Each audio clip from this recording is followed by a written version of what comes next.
नमस्कार दोस्तों। आजकल इस भाग दौड़ भरी जीवन में बीपी की समस्या एक कॉमन समस्या बन गई है।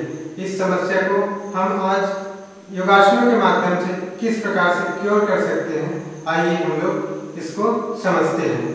बीपी का मुख्य कारण है तनाव।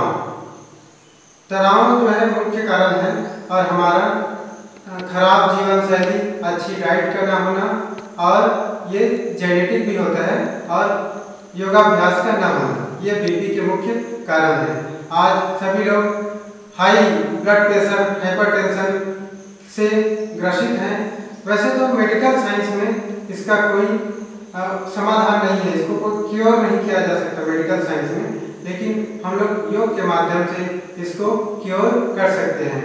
ये एक ऐसी समस्या है जिसको एक बार बीपी हो जाता है तो जीवन भर उसको गोली खानी पड़ती है, तभी उसका बीपी कंट्रोल रहता है। लेकिन हम लोग आज ऐसे योगाभ्यास बताएंगे जिसके माध्यम से इस हाइपरटेंशन, बीपी, हाई बीपी की समस्या को पूरा क्योर किया जा सकता है। वैसे हमारे खान पान में अगर ध्यान रखें तो लौकी का जूस, जो मीठे लौकी का जूस है, उसमें पुदीना, तुलसी और नींबू का रस मिलाकर उसका सेवन करते हैं डेली सुबह, तो ये हमारे हाई बीपी के लिए बहुत ही बढ़िया लाभप्रद है। और हमारे जीवन शैली को सुबह से शाम तक अच्छे से बनाकर, हमारे डाइट को अच्छी रखकर, और तनाव को बिल्कुल नहीं लेना है, तनाव एकदम स्ट्रेस कम करेंगे, तो इस प्रकार से हम लोग बीपी को कंट्रोल कर सकते हैं। आइए हम आज समझते हैं कि बीपी की समस्या को योग किस प्रकार से काम करता है क्योर करने के लिए। हमारे इस योगाभ्यास में पूरा 8 प्राणायामों का पैकेज है। ये 8 प्राणायाम खासकर हाइपरटेंशन, हाई बीपी के लिए बहुत ही फायदेमंद है। हमको सिर्फ यही सावधानी रखना है कि हाई बीपी में जो प्राणायाम है उसको हमको थोड़ा धीरे धीरे करना है, झटका नहीं देना है, क्योंकि झटका देंगे तो हमारा बीपी जो है और बढ़ जाएगा। इसलिए 8 प्राणायामों का पैकेज है, इसको हम लोग धीरे धीरे आराम से लेकिन समय को बढ़ा के करेंगे। इसी अभ्यास क्रम में हमारा पहला प्राणायाम है भस्त्रिका प्राणायाम। इसके लिए सर्वप्रथम हम लोग सुखासन, सिद्धासन या पद्मासन में, जैसे भी हो आरामदायक स्थिति हो, उसमें बैठ जाएंगे। तो हम लोग पहले बैठ जाएंगे सुखासन, सिद्धासन या पद्मासन में। इस प्रकार से मैं जो है इस प्रकार से सिद्धासन में बैठ जाता हूँ।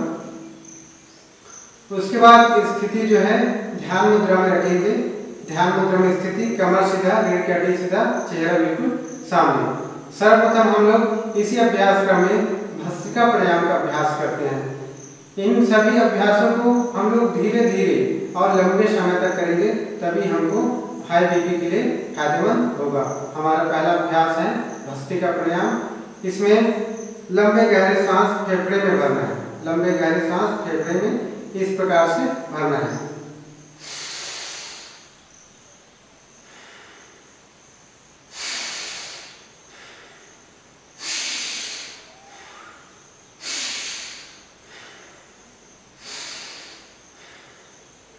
यह क्रिया आराम से धीरे धीरे करना है, लेकिन जो है लंबे समय तक करना है, 10 मिनट, 15 मिनट, 20 मिनट तक, तभी हमको इसमें फायदा मिलेगा।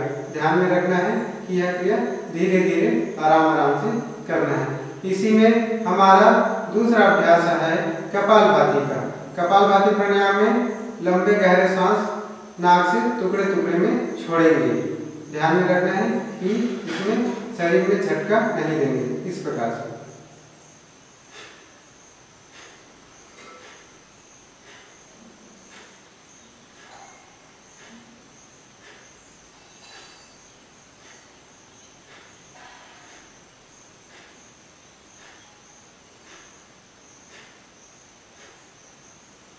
से आराम से कपालभाति प्राणायाम करेंगे।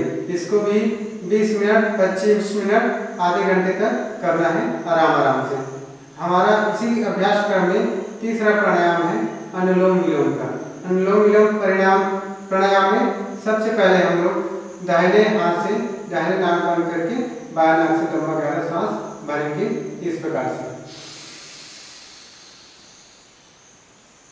फिर बायां नाक बंद करके दाहिना नाक से सांस छोड़ेंगे। फिर दाहिना से ही सांस भरेंगे। दाहिना नाक बंद करके बायां से छोड़ेंगे। फिर बायां से सांस भरेंगे। बायां नाक बंद करके दाहिना सांस छोड़ेंगे। इस प्रकार से इसी क्रिया को हम लोग आराम आराम से करेंगे। उसके बाद थोड़ी देर बाद हाथ को चेंज करेंगे। फिर बाएं हाथ से बायां नाक बंद करके इसी क्रिया को फिर से करेंगे। बायां नाक बंद करके इस प्रकार से दाहिना से सांस भरेंगे। दाहिना बंद करके बाएं से सांस छोड़ेंगे। फिर बाएं से सांस भरेंगे। दाहिने से छोड़ेंगे। इस प्रकार से हम लोग अनुलोम विलोम प्राणायाम का अभ्यास करेंगे। यह अनुलोम विलोम प्राणायाम बहुत ही फायदेमंद है दोनों के लिए, हाई बीपी और लो बीपी के लिए। ध्यान में यही रखना है कि आराम आराम से इस क्रिया को करना है। इसी क्रम में हमारा अगला प्राणायाम है उज्जाई प्राणायाम। उज्जाई प्राणायाम में गले टाइट करके लंबा गहरा सांस पेट में भरना है। गले से कंठ से आवाज आना चाहिए इस प्रकार से। ठोड़ी को जो है कंठ पे लगा के लंबे गहरे सांस भरेंगे। उज्जाई प्राणायाम इस प्रकार से।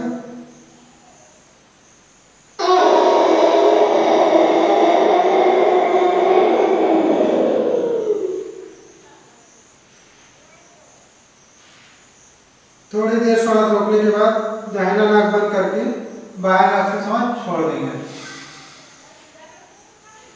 इसी प्रकार एक बार और।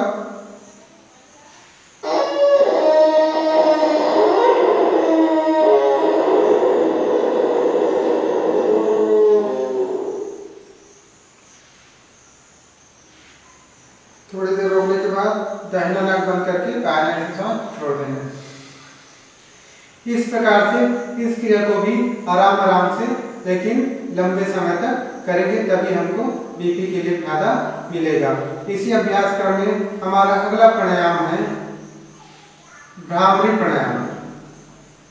भ्रामरी नहीं, इसके पहले है बाह्य प्राणायाम। बाह्य प्राणायाम में सबसे पहले लंबा गहरा सांस पेट में भरेंगे और लंबा गहरा सांस छोड़ेंगे। सांस छोड़ने के बाद 3 बंद लगाएंगे। सबसे पहले उद्यान बंद,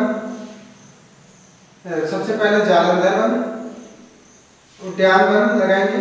इसमें ठोड़ी को जो है कंठकुप में लगाएंगे। पहले लंबा गहरा सांस भरेंगे, लंबा गहरा सांस छोड़ेंगे। उसके बाद ठोड़ी को कंठकुप में लगाएंगे, ये उद्यान बंद। पेट को पीठ की तरफ अंदर खींचेंगे, ये जालंधर बंद। और नाभि के नीचे वाले भाग को नीचे खींचेंगे, ये मूल बंद। तीनों बंद इस प्रकार से लग जाएगा और श्वास बिल्कुल रोक देना है।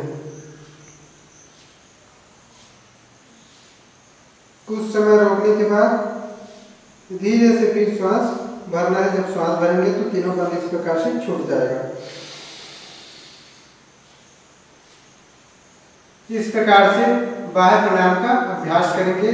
ध्यान में रखना है कि तीनों बंद जो है जब सांस भरेंगे और सांस छोड़ने के बाद तीनों बंद, उद्यान बंद, जालंधर बंद और मूल बंद लगाएंगे। और जब सांस वापस लेंगे तो तीनों बंद छूट जाएगा। आप यही ध्यान में रखना कि सांस को छोड़ने के बाद लंबे समय तक रोकने का कम से कम 1 मिनट आधा मिनट कोशिश करेंगे। इसी अभ्यास क्रम में हमारा अगला प्राणायाम है भ्रामरी प्राणायाम। भ्रामरी प्राणायाम में दोनों अंगूठे को दोनों कान से बंद करना है। एक उंगली माथे पे और 3 उंगली आंख के नीचे। लंबा गहरा सांस भरेंगे और सांस छोड़ते हुए ओम का उच्चारण करेंगे। गले से भंवर के समान आवाज आना चाहिए इस प्रकार से।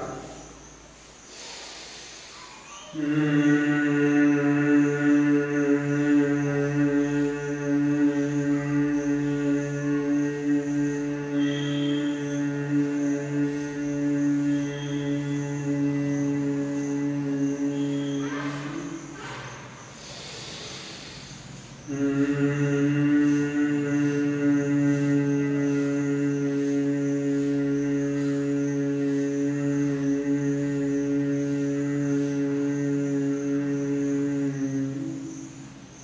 प्रकार से भ्रामरी प्राणायाम का अभ्यास करेंगे। ये तनाव दूर करने के लिए और एकाग्रता के लिए बहुत ही फायदेमंद है और बीपी की समस्या के लिए भी बहुत ही फायदेमंद है। इसी अभ्यास क्रम में हमारा अगला प्राणायाम है उद्गीत प्राणायाम। इसमें लंबा गहरा श्वास भरेंगे और श्वास छोड़ते हुए ओम का उच्चारण करेंगे इस प्रकार से।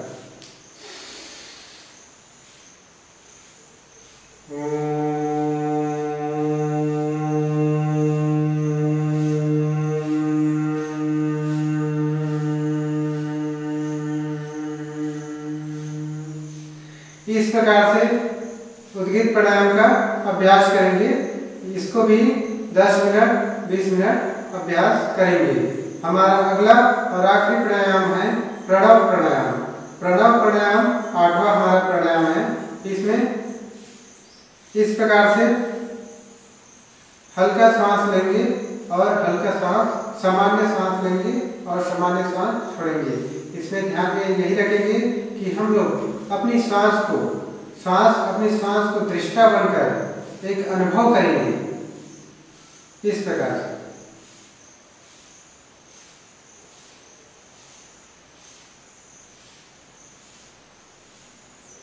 इस प्रकार से यही अनुभव करेंगे कि ये प्राणवायु हमारे शरीर में जा रहा है और ये प्राणवायु हमारे शरीर से बाहर निकल रहा है। इस प्रकार से हम लोग हाई बीपी की समस्या को कंट्रोल कर सकते हैं। इसी अभ्यास क्रम में हमारा लो बीपी, निम्न रक्तचाप, लो बीपी की समस्या के लिए यही ध्यान में रखना है कि ये जो 8 प्राणायाम है, इन 8 प्राणायामों को थोड़ा जल्दी करना है, यानी थोड़ा फास्ट करना है। High blood pressure, high BP में धीरे धीरे करना है इन प्राणायामों का अभ्यास और लो बीपी में थोड़ा सा इन प्राणायामों का अभ्यास फास्ट करेंगे तो हमको बहुत ही फायदेमंद होगा। और इसी अभ्यास क्रम में लो बीपी की समस्या के लिए एक बहुत ही फायदेमंद एक और प्राणायाम है जिसको सूर्य भेदी प्राणायाम कहा जाता है। बाकी 8 प्राणायाम तो करना ही है, लेकिन एक और विशेष प्राणायाम है लो बीपी के लिए, सूर्य भेदी प्राणायाम। इसमें हमारे दाहिने नाक को सूर्यसर और बाएं नाक को चंद्रसर कहा जाता है। तो पहले क्या करना है, बाएं नाक को चंद्रसर को बंद करके दाहिने नाक से ऐसे गहरा सांस भरना है। फिर बाएं नाक बंद करके दाहिने नाक से सांस छोड़ देना है। फिर बाएं नाक बंद करके दाहिने नाक से सांस भरेंगे, दाहिना नाक बंद करके बाएं नाक से सांस छोड़ेंगे। ये सूर्य भेदी प्राणायाम खासकर लो बीपी के लिए बहुत ही फायदेमंद है, बहुत ही फायदेमंद है। और खाने में यही ध्यान में रखेंगे कि अगर लो बीपी की समस्या है तो लो बीपी में गाजर, चुकंदर, मूली, इस प्रकार से जो प्रोटीन तत्व है, कैल्शियम, आयरन, विटामिन सभी तत्वों से युक्त हरी साग सब्जियां हमको खाने में रखना है। और कई बार ऐसी भी स्थिति आता है कि ये लो बीपी की समस्या अधिकतर महिलाओं में होती है। ये मुख्य कारण से हीमोग्लोबिन की कमी से होता है और ये जेनेटिक भी होता है। तो इस प्रकार से योगाभ्यास करके हम हाई बीपी की समस्या और लो बीपी की समस्या इसको पूरी तरह से क्योर कर सकते हैं, लेकिन नियमित अभ्यास करेंगे।